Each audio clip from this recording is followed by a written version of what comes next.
Sermões selecionados de Thomas Spurgeon. O Evangelho da Graça de Deus com prefácio de Charles Haddon Spurgeon. Projeto Castelo Forte, São Paulo, Brasil. Narração: Diego Urbano. Tradução: Bárbara Tomás. Revisão: Thaís Gerhardt e Vitor Rocha. Edição e capa: Armando Marcos. Capítulo 1. Se tu podes, a capacidade de Jesus de salvar o pecador. Se tu podes crer, tudo é possível ao que crê. Marcos capítulo 9, versículo 23, versão ARC. A versão revisada RV 1885 diz assim: E Jesus disse-lhe: Se tu podes, todas as coisas são possíveis para aquele que crê. A palavra crer é omitida e a estrutura da frase totalmente alterada. Sem a pretensão de dizer qual é a tradução correta, pretendo dar-lhes ainda outra. Junte as duas e leia assim: Se tu puderes, creia, todas as coisas são possíveis para aquele que crê. Vamos imediatamente ao texto. Encontramos nele primeiro um brado: se tu podes. Em segundo lugar, uma exortação: creia. E em terceiro, uma explanação: todas as coisas são possíveis para aquele que crê. Primeiro, vamos considerar o brado de Cristo. Se tu podes. Muito depende do tom de voz, e embora eu não possa ter certeza sobre a expressão e o tom que Jesus usou aqui, estou inclinado a pensar que ele ficou tão surpreso com a incredulidade deste pobre homem cujo filho estava possuído por um espírito mudo, que ele tomou as palavras descrentes, se tu podes, e jogou-as em sua face. Não de forma severa o suficiente para machucá-lo, nem de modo grosseiro ou vil, para que parecessem a ele como tinham parecido a Cristo, sem fé e cheias de dúvidas. Talvez Jesus recuou e, olhando no rosto reprovador do pai entristecido, disse-lhe: Se tu podes, se tu podes. Foi uma expressão de genuína surpresa, como se Cristo tivesse dito: Você não me conhece? Sou totalmente estranho para você, uma vez que está se perguntando se sou capaz de resolver este problema para você. Você acha que eu sou como um desses discípulos aos quais você se submeteu em vão? Você não entendeu que não sou um homem comum, mas que meu braço é onipotente e tal socorro foi colocado sobre alguém que é poderoso para salvar? Você não sabe que este mundo foi feito por mim e que eu o coloquei no espaço, sustentando-o com a palavra do meu poder? Não sabe que estas minhas mãos, com a mesma facilidade com que um oleiro dá forma ao barro, moldaram todos os astros e depois os lançaram em suas vias cintilantes? Não soube ainda que sem mim nada do que foi feito se fez, que sou Criador e ao mesmo tempo sustentador de todas as coisas, que todas as coisas subsistem por minha causa? Ora, homem, você cometeu um grande erro.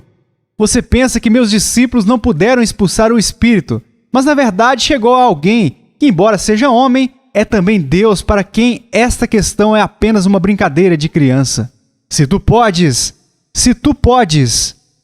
Seria também como se Jesus lhe dissesse: Você não ouviu falar das minhas obras maravilhosas para com os filhos dos homens? Se você não acredita em mim agora, que me vê e me ouve, então creia em mim por causa das minhas obras. Você nunca ouviu falar como o homem ficou tão acometido com a paralisia que tremia como uma folha de álamo, mas em seguida ficou forte e revigorado por uma palavra minha? Não soube do bem-aventurado boato que uma vez ordenei numa sinagoga que a mão mirrada de um pobre homem fosse esticada e dele poder para fazê-lo, e assim foi restaurada completamente, conforme a súplica? Você não ouviu falar de um homem cujos olhos, cegos à luz do dia, foram iluminados porque eu disse: Efatá, abram-se? Você não sabe que aqueles leprosos foram purificados com uma palavra minha, que as mulheres receberam seus filhos mortos de volta à vida, que o sepulcro de Lázaro entregou seu morto diante da minha voz maravilhosa? Essas coisas, como são questões da história, são desconhecidas por você? Devem ser, ou você certamente não me diria: se tu podes. É claro que eu posso. Posso multiplicar pães e peixes para alimentar multidões. Posso mandar um leproso se lavar e ficar purificado. Posso fazer com que o cego de nascença volte a ver. As próprias sepulturas estão sujeitas ao meu cetro e ao meu domínio, e faço as vítimas da morte caminharem para uma nova vida. Ora, homem incrédulo, é claro que eu posso. É apenas o que eu estou fazendo todos os dias da minha vida, curando, abençoando e fazendo o bem. Eu expulsei uma legião de demônios há pouco tempo, e o demônio mudo em seu filho fugirá diante da minha voz. Agora, trazendo o assunto para nós mesmos, eu quero ouvir a voz de Cristo dizendo a vocês incrédulos, isto é, para aqueles que pensam que seu caso está totalmente além de seu poder. Se tu podes! Meu irmão, ele é Deus e não um homem, senão não seria possível sua salvação. Ele é Deus e não um anjo, pois não posso acreditar que o serafim mais forte pudesse ajudar em minha salvação. Eu não confiaria em todos os exércitos de Deus para redimir minha alma imortal.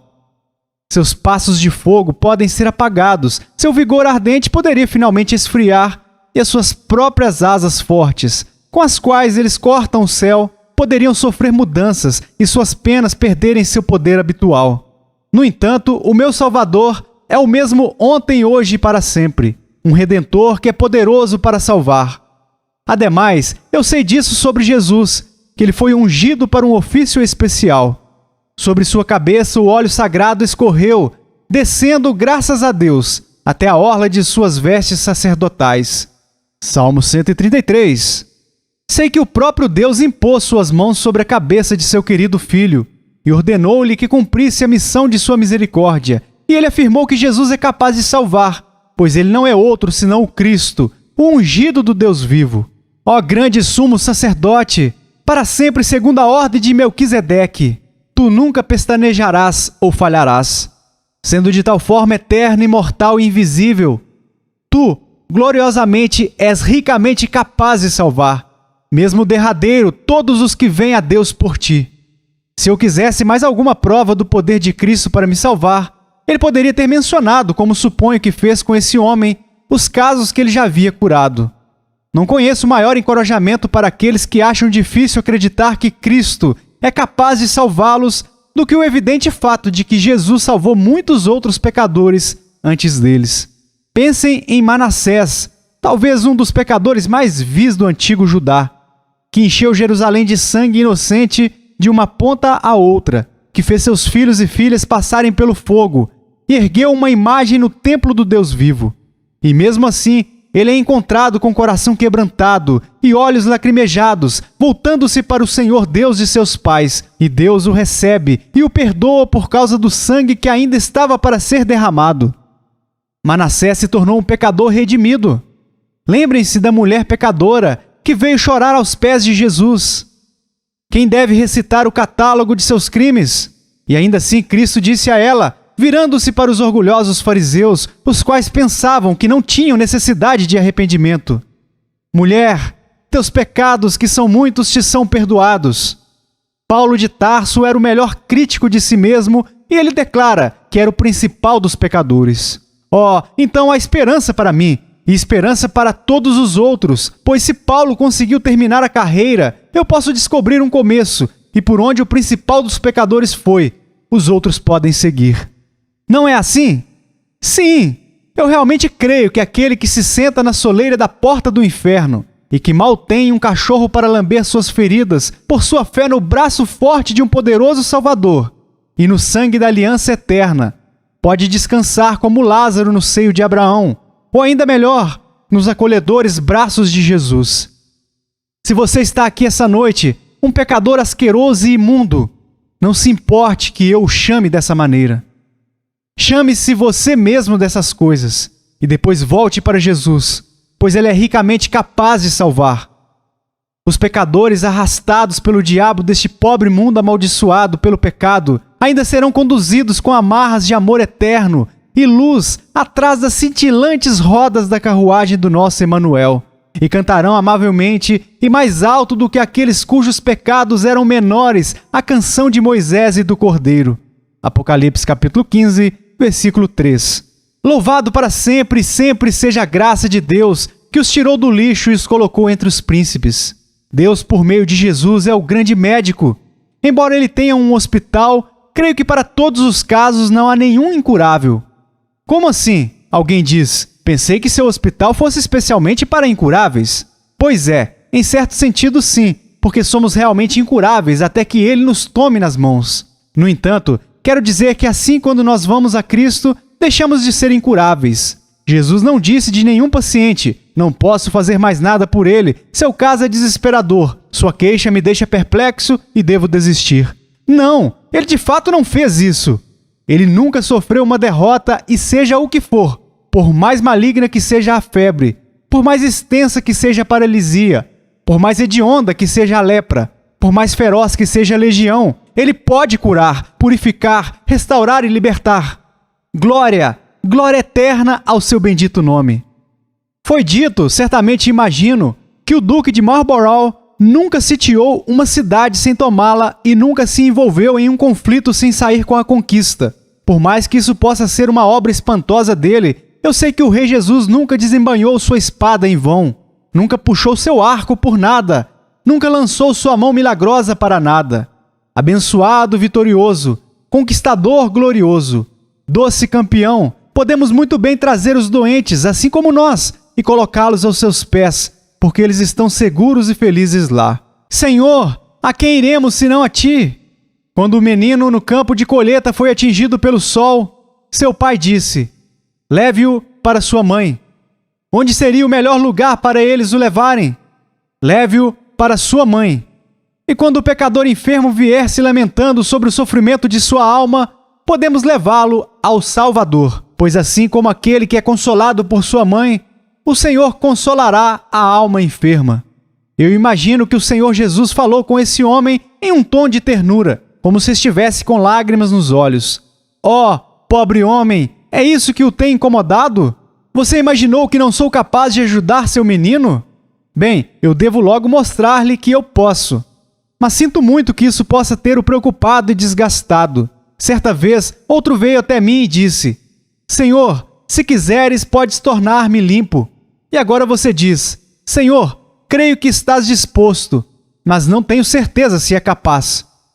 Eu me pergunto se o próprio Senhor Jesus sabe qual é a forma mais absurda de incredulidade: duvidar de sua capacidade ou questionar sua disposição de salvar. Ele é capaz, ele está disposto, não duvide mais. Nesse brado do Senhor Jesus, imagino que houve uma espécie de tom de convicção. Seu rosto brilhava de alegria com a expectativa de ver o rosto do homem se iluminar nesse momento. Então ele disse ao homem: se tu podes, se tu podes, eu lhe mostrarei diretamente o que posso, com bastante rapidez e facilidade. Deixe-me ilustrar este ponto. Suponha que na rua esteja uma senhora com uma expressão gentil no rosto, e o que talvez seja o melhor acompanhamento para um rosto amoroso, uma bolsa muito forrada em seu bolso. Ela tirou dessa bolsa uma moeda e a deu a um pobre homem. Um pequeno varredor de rua, que estava ao lado, pensou consigo: meu Deus, eu estou por fora disso. Como gostaria de ter uma libra, ou quem sabe alguns centavos. Por que não? Eu deveria ir perguntar à senhora, ela parece muito bondosa. Então ele vai, com um comovente discurso de louvor e diz: bondosa senhora, você poderia me dar um centavo? Então ela olha para ele e responde: eu lhe daria um centavo, eu lhe daria um centavo. Lembre-se de que ela tem sua bolsa cheia de adornos brilhantes, libras e pequenas moedas, e talvez uma moeda de 10 centavos entre eles. No entanto, está quase invisível. Você poderia me dar um centavo? Ela repete: então lhe entregue imediatamente uma libra. É claro que ela poderia dar a ele um centavo, e sua única dificuldade é que ela não tinha uma moeda tão pequena. E por falar nisso, ela poderia facilmente ter dado a ele uma moeda de 50 pences, como uma libra. Então eu vou a Jesus e digo: Senhor, poderia me salvar? E ele diz: eu poderia te salvar. Logo, com grande salvação, ele estende a sua mão para me puxar do lamaçal, e não satisfeito com isso, coloca os meus pés sobre uma rocha e põe uma nova canção em minha boca. Eu peço cobre e ele me dá ouro, peço por água e ele me dá leite. Para usar outra ilustração, aqui está um menino pobre com dificuldades de carregar uma carga tão grande quanto ele. Ele tem que subir uma colina alta, porém ao pé dela se pergunta como ele pode chegar ao topo. Ele tenta, mas parece ser algo difícil demais para ele, uma vez que ele é tão pequeno e fraco. Em seguida, um sujeito grande e forte aparece. Ele parece ser alguém que quisesse algo para fazer. Então, o pequeno companheiro vai até ele e fala com tom suplicante: "Você poderia levar essa carga? Você poderia levar?" Logo, o grande homem olha para o rapazinho e responde como se estivesse se divertindo: "Você poderia levar? Você quer dizer se posso carregar você mesmo, o pacote ou ambos?" E se abaixando, se aproxima e começa a erguer o menino e o pacote juntos. Eles chegam no topo da colina antes que qualquer um deles percebesse a dificuldade. Eu, como pecador, possuo um fardo em minhas costas, tão pesado que se eu não acabasse com ele ou conseguisse alguém para carregá-lo para mim, ele me esmagaria cada dia mais e mais, até que finalmente me levaria ao mais profundo inferno. Então vem Jesus. Jesus de Nazaré está passando, e eu clamo a ele: "Senhor, tu podes fazer qualquer coisa. Tem compaixão de mim. Ajuda-me." Se tu podes, diz ele. Então, amorosamente, Cristo remove meu pecado embora e leva sobre si o terrível fardo. Na colina do Calvário, tu, Cristo, derramaste tua vida pelo meu pecado. Jesus, eu não posso duvidar do teu poder para salvar, porque tu me garantiste que és tão apto quanto desejas. Você percebe como o Senhor pega orações de incrédulos e as transforma em certezas para estimular e aumentar a pequena fé? Assim como o Senhor Jesus tratou desse pobre suplicante, Ele nos trata com misericórdia. Por exemplo, eu digo a Ele: "Senhor, é possível que um pecador como eu, em cuja lista de reprovação quase todos os pecados imagináveis estão registrados, seja lavado até ficar mais alvo que a neve?" Então, ouvindo a resposta do propiciatório, ouço o eco da afirmação: "Alvo mais que a neve." Mas, Senhor, eu sou um daqueles que pecaram contra a luz e o conhecimento. As lágrimas de uma mãe banharam minha cabeça quando me ajoelhei aos seus joelhos. Os conselhos de um pai, as súplicas de um pastor e muitas mensagens enviadas do céu permaneceram despercebidas. Meu pecado é grave e indesculpável. Será que existe misericórdia para mim, o mais vil? E ouvindo mais uma vez, o ouvido da fé capta a doce voz que ressoa do Calvário: "Misericórdia para o mais vil." Ah, Senhor, parece bom demais para ser verdade. Quase não posso acreditar que seja possível. Ouça como as colinas eternas ecoam e ressoam a certeza: "É possível! É possível!" Presumo que não exista nada na terra tão puro e branco como a neve que desce do céu, e nem tão sujo como a neve, uma vez que sua brancura intocada foi manchada. Deus fez o homem à sua imagem, puro, inocente e branco como a neve recém-caída. Nossos primeiros pais pecaram, e nós, seguindo seu exemplo, acrescentamos iniquidade sobre iniquidade, e agora cada membro da raça humana está manchado e contaminado com 1000 pecados. Ó Deus, na maravilhosa química do céu existe algo que pode se tornar a neve, que um dia foi branca tão pura como sempre? Sim, uma coisa, e apenas um: o sangue de Jesus Cristo, seu Filho, nos purifica de todo o pecado. Desamparado e imundo como a neve pisoteada, pecador, não se desespere. Cristo se encurva para resgatar a alma que está perdida em seu pecado e restaurá-la à vida e ao gozo novamente. Suas declarações de misericórdia entram suavemente em meu ouvido. Existe misericórdia para mim? Ele vai ouvir minha pobre oração? Ó Deus, no sangue que pelos pecadores foi vertido, agora lava-me e ficarei mais branco que a neve. Assim encerramos o brado: "Se tu podes."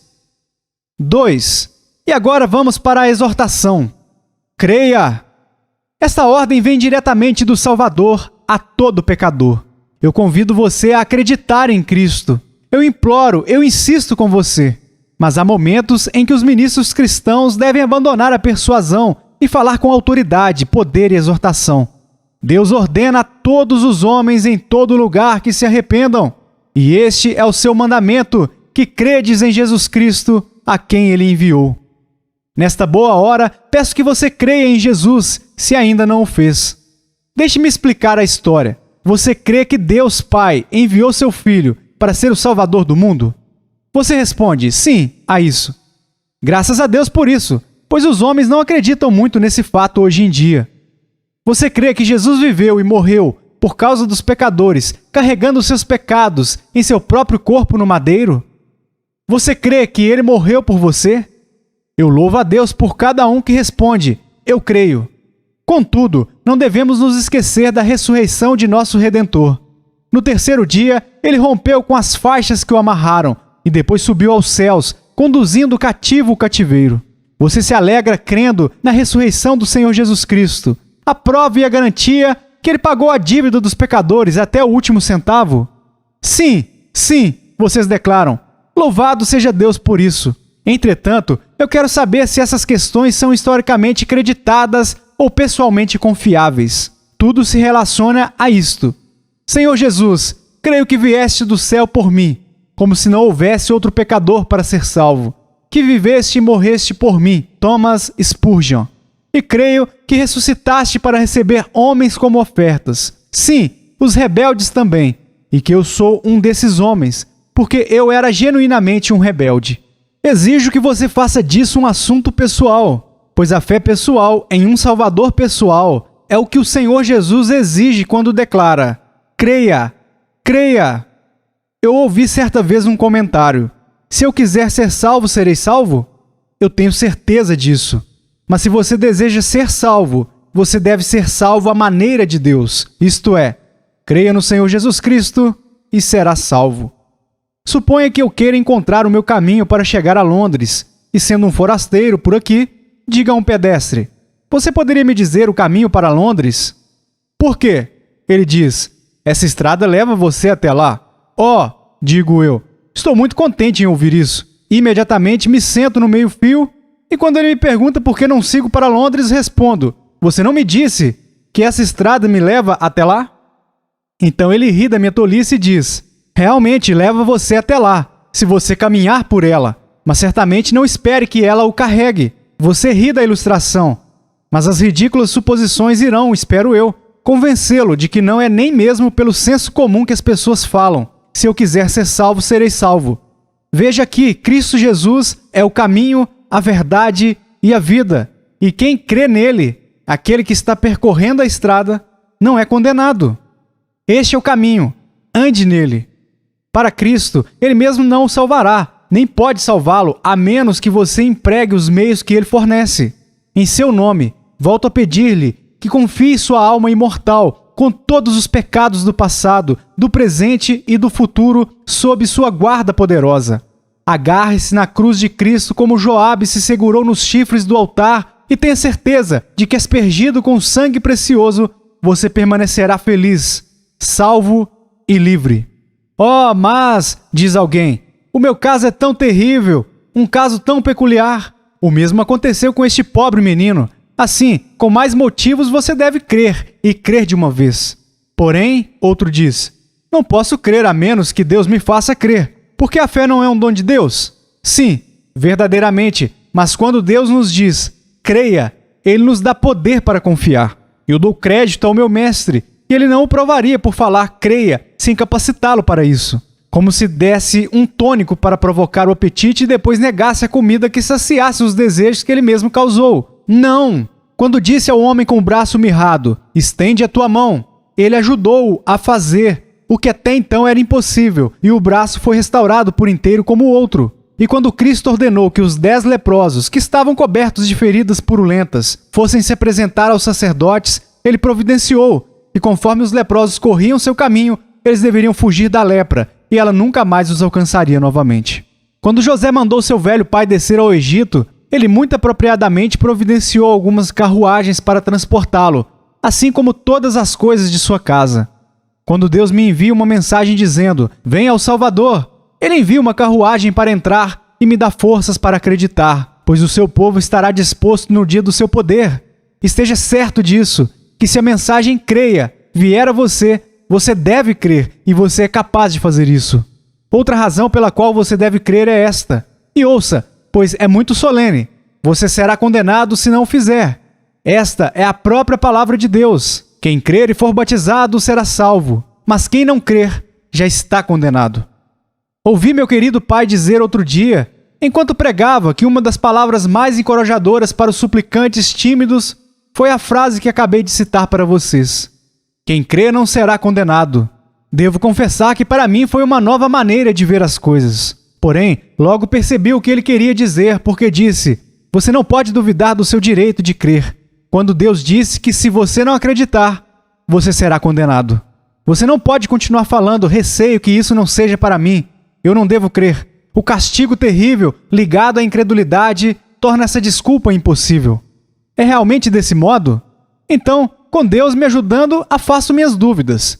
Aqui, Senhor, venho como estou, um verme miserável, vil, culpado, desamparado, pouco merecedor, indigno e candidato ao inferno. Se tu podes... Não devo dizer isso. Senhor, se quiseres... Não, seria blasfêmia supor que tu não o queira. Ó Senhor, tu podes me salvar. Tu me salvarás. Tu me salvaste. Glória ao teu bendito nome para sempre. Ó, se você pudesse compreender esse ponto agora mesmo, então essa exortação não seria em vão. 3. Agora, brevemente, no último tópico, a explanação. Todas as coisas são possíveis para aquele que crê. Eu me pergunto qual capítulo da Bíblia você aprecia mais. Minha própria opinião ainda não está decidida a esse respeito. Se eu pudesse escolher, destacaria qualquer capítulo que falasse sobre os sofrimentos de Cristo. Uma alegre tristeza preenche os nossos corações sempre que lemos a antiga história de Jesus e seu amor. Mas pegando esses capítulos à parte e dando-lhes preeminência, bem, eu penso nos capítulos 3 e 14 de João, o capítulo 23 de Salmos e o capítulo 53 de Isaías. E mesmo que não devesse pensar em mais nenhum, não poderia esquecer do capítulo 11 de Hebreus, aquele maravilhoso histórico das ações de homens e mulheres fiéis. Gosto de ler aquele capítulo como se estivesse caminhando por alguma grande catedral, com janelas pintadas, com figuras dos santos por todos os lados e com os desgastados estandartes de destemidos regimentos pendurados na nave, enquanto o órgão repete alguma melodia marcial, como se transmitisse a história de heroísmos que nunca serão esquecidos. Ao longo do capítulo, vemos os relatos dos santos. Ali estão pendurados os estandartes da fé que enfrentaram a batalha e o vento brando e intermitente, enquanto a canção celestial proclama: todos estes morreram na fé. Todas as coisas são possíveis para aquele que crê. Jericó, tuas muralhas são muito altas, profundas e fortes, mas cairão diante do soar do chifre de carneiro da nossa fé. Raabe, tu és uma meretriz, mas tua fé te salvará de tudo isso. Sim, e aqueles que estão destituídos, aflitos, atormentados, dos quais o mundo não é digno, obterão um bom testemunho pela fé. Agora, eu acredito, porque Deus o diz, que nada é impossível para aquele que crê. No caso deste pobre homem, foi a falta de fé em alguém que impediu a salvação imediata de seu filho. O único obstáculo, pelo que posso dizer, para a salvação de cada um de vocês é o fato que não creem e não crerão no Senhor Jesus Cristo. Veja, aqui está um navio no estaleiro pronto para zarpar. Os construtores navais estão trabalhando nele há muito tempo. Eles finalmente o concluíram, mas ele permanece em terra firme. O que é esperado para lançá-lo naquele rio? Basta um toque do dedo de uma senhora no painel elétrico e o navio deslizará pelo trajeto e navegará pelas águas como se fosse algo vivo. O Espírito Santo de Deus tem trabalhado sobre alguns de vocês até que estejam quase prontos, bastante prontos, para o lançamento. Mas para essa decisão de lançamento ser completada, seu dedo deve pressionar o botão e você, não sem a ajuda divina, deve lançar o navio. Em outras palavras, você deve ter feito isso com a incredulidade, a margem dura da desconfiança, a qual o mantém no estaleiro da indecisão, quando você poderia estar flutuando no oceano do amor de Deus e servindo ao Senhor com júbilo no coração. Jesus não poderia fazer nenhuma obra poderosa, os registros nos relatam, por causa da incredulidade deles. Que isso não seja verdade em seu coração, como em sua própria pátria. A única coisa necessária é que você confie em Cristo. O sacrifício foi oferecido, o sangue foi derramado, o fogo e a fumaça da expiação subiram ao céu. Nosso fiador e substituto foi aceito pelo Pai, e nada mais é necessário para a sua salvação do que você, de sua parte, aceitar o substituto a quem Deus aprova. Sua fé então se tornará como os anjos que apareceram a Pedro, que o tendo despertado de seu sono e rompido os laços da prisão, com a enorme porta se abrindo por conta própria, trouxe o apóstolo para a luz, a liberdade e vida. Oh, creia no histórico verdadeiro! Deus deu a ti seu filho! Tu agora podes ser feliz também. Encontre na terra a vida do céu. toda vida de amor glorioso. Agradeço a Deus por ver alguns pecadores terrivelmente perversos serem salvos. Não acredito em graus de pecado, evidentemente. Eu sei que alguns dos melhores, assim chamados, estão entre os piores. Quero dizer, vi alguns cujas mãos foram manchadas até o cotovelo com iniquidade, trazidas à luz por Jesus Cristo. Realmente, não há nada muito difícil para o Senhor. Como me recordo bem dos dias felizes em que meu irmão e eu aprendíamos com nossa preciosa mãe, que Deus a abençoe sempre, o caminho para o céu. Nas noites de sábado, ficávamos ao seu lado no piano e cantávamos os cânticos de Sião. Entre os melhores estava este: há uma fonte cheia de sangue, extraído das veias de Emanuel. E quando chegamos àquele belo refrão, eu creio, e assim por diante, mamãe costumava dizer: agora não cante isso se não for realmente assim com você. Não deixe que seja mera música de sua parte. Deixe-me cantar sozinha, a menos que você realmente queira dizer isso. E como nossos pequenos corações desejavam, com grande expectativa, o dia em que cada um poderia cantar por si mesmo. Eu creio, e eu crerei, que Jesus morreu por mim.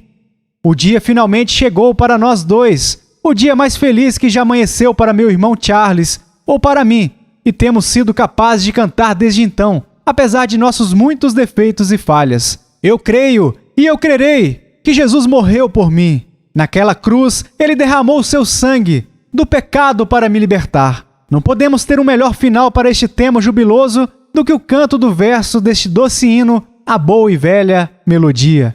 Há uma fonte cheia de sangue, extraído das veias de Emanuel, e os pecadores, submersos nessa torrente, perdem todas as suas manchas de culpa. Que o Senhor nos abençoe para pregar e cantar. Amém.